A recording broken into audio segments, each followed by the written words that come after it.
नमस्कार दोस्तों, आज हम श्री विचार चंद्र उदय जी की सप्तम कला का सार समझेंगे। इस कला में आत्मा के वास्तविक स्वरूप का वर्णन किया गया है।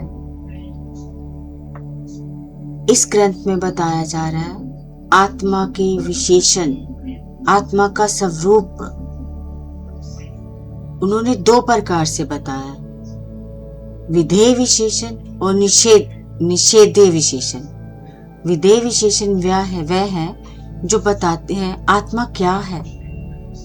इसमें आत्मा को सत्य, चित्त, आनंद, ब्रह्म, सर्वव्यापक, सवय प्रकाश, कुत्सित, साक्षी, दृष्टा, उपद्रष्टा और एक कहा गया है। आत्मा सत्य है, अर्थात वह तीनों कालों में सदैव रहती है, उसका कभी अभाव नहीं होता। आत्मा चित्त है, अर्थात वो चेतना स्वरूप है और उसी से सबका ज्ञान होता है। आत्मा आनंद है, क्योंकि उसका स्वभाव ही पूर्ण शांति और आनंद है। आत्मा ब्रह्म स्वरूप है, अर्थात वही ब्रह्म सत्य है। आत्मा सर्वव्यापक है, अर्थात वह किसी एक स्थान तक सीमित नहीं बल्कि सब में व्यापक है।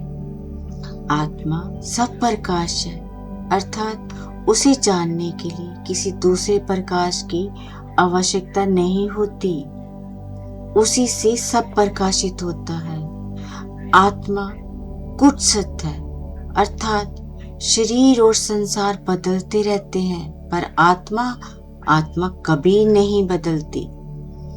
आत्मा साक्षी है, अर्थात जागृत, स्वप्न और सुषुप्ति तीनों अवस्थाओं को देखती है। आत्मा दृष्टा और उपदृष्टा है, अर्थात वह सबको जानती और देखती है, पर सवे किसी कर्म में लिप्त नहीं होती। और आत्मा एक है, शरीर अनेक दिखाई देते हैं, पर उसमें प्रकाशित चेतना एक ही है।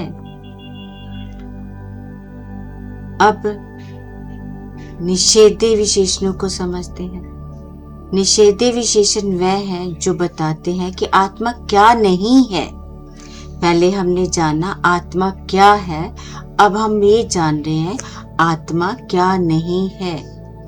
इसमें आत्मा को अखंड, असंग, अद्वितीय, अजन्मा, निर्विकार, निराकार, अव्यक्त, अशरीर कहा गया है। अर्थात आत्मा अखंड है, उसके टुकड़े नहीं किए जा सकते। आत्मा असंग है, अर्थात संसार में रहते हुए भी किसी से वास्तव में जुड़ी नहीं है। आत्मा अजन्मा है, अर्थात उसका कभी जन्म नहीं हुआ। आत्मा निर्विकार है, अर्थात उसमें कभी कोई परिवर्तन नहीं होता। आत्मा निराकार है, अर्थात उसका कोई आकार नहीं है। आत्मा अव्यक्त है, अर्थात वह इंद्रियों का विषय नहीं है। और आत्मा अशरीर है, अर्थात वह शरीर नहीं बल्कि शरीर की साक्षी है।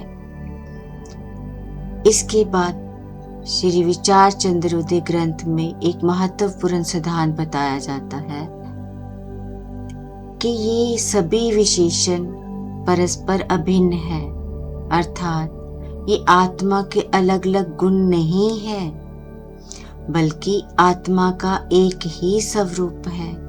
एक ही आत्मा को समझाने के लिए अलग अलग दृष्टियों से अलग अलग नाम दिए हैं। जैसा एक ही पुरुष किसी का पिता है, किसी का पुत्र है, किसी का भांजा है और किसी का भतीजा है। संबंध बदलते हैं, लेकिन पुरुष वही एक रहता है। उसी प्रकार आत्मा भी एक ही है। असत्य की अपेक्षा उसे सत्य कहा जाता है। जड़ की अपेक्षा उसे चित कहा जाता है, चेतन कहा जाता है। दुख की अपेक्षा अनंत कहा जाता है। अंत वाली वस्तुओं की अपेक्षा उसे अनंत कहा जाता है। खंड की अपेक्षा अखंड कहा जाता है। संग की अपेक्षा असंग कहा जाता है। विकार की अपेक्षा निर्विकार कहा जाता है और आकार वाली वस्तुओं की अपेक्षा निराकार कहा जाता है। इस प्रकार से ये सभी विशेषण आत्मा के अलग अलग गुण नहीं, बल्कि आत्मा के एक ही स्वरूप को विभिन्न दृष्टियों से समझाने वाले नाम है। सप्तम कला का सार यही है कि मैं शरीर नहीं हूँ, मन नहीं हूँ, बल्कि नित्य शुद्ध चेतन अनंत स्वरूप अखंड असंग ब्रह्म स्वरूप आत्मा हूँ। नाम अनेक है पर आत्मा का स्वरूप एक ही है। सो दोस्तों, आप अगर श्री विचार चंद्र उदय ग्रंथ के बारे में और विस्तार से जानना चाहते हो तो unified with love and light channel पर इसकी पूरी वीडियोस हैं। आप उन वीडियोस को देख सकते हो, सुन सकते हो और आगे ज्ञान के लिए आप इस चैनल को सब्सक्राइब भी कर सकते हो। धन्यवाद, धन्यवाद, धन्यवाद।